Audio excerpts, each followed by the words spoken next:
బ్రహ్మాండంగా అభివృద్ధి చేసి ముందుకు తీసుకెళ్తాం. మనం అందరం ఇవన్నీ చేస్తా ఉంటే 5 సంవత్సరాల గవర్నమెంట్ ఏం చేసిందంటే, అడవుల్లో మనం ఎర్ర చందనం వేస్తే వీళ్ళు స్మగ్లర్ని పెంచారు.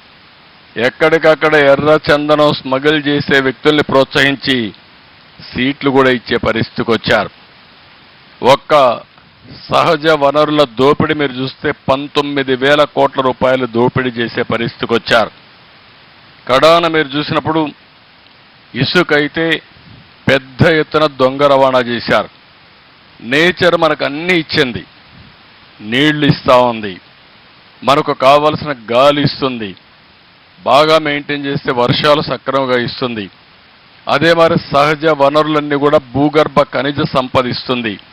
కానీ ఇవన్నీ కూడా ఇష్టానుసారంగా చేసి కడాన కొండలు వేసే పరిస్థితికి వచ్చారు. మీరు చూశారు ఋషికొండ, అక్కడ ఋషులు ఒకప్పుడు ధ్యానం చేసేవాళ్ళు. అలాంటి ఋషికొండ కొట్టేసి 500 కోట్ల రూపాయలు ఖర్చు పెట్టి ప్యాలెస్ కట్టుకున్నారు. మీరందరూ ఒప్పుకుంటారా నేను అడుగుతున్నా? ఇక్కడ ఎవరైనా వచ్చి ప్యాలెస్ కడితే మీరు ఒప్పుకుంటారా? రేపు పవన్ కళ్యాణ్ గారు నాకు అధికారం ఉందని ఒక ప్యాలెస్ కడితే మనం ఒప్పుకుంటా నేను అడుగుతున్నా. కానీ కట్టారు. ఆయన పవన్ కళ్యాణ్ గారు కట్టరు, వేరే వాళ్ళని కట్టలేరు, కడితే తాట తీస్తారు. అది ఆయన మెంటాలిటీ, ఆనాటి పాలకుల యొక్క ఆలోచన విధానం ఇది.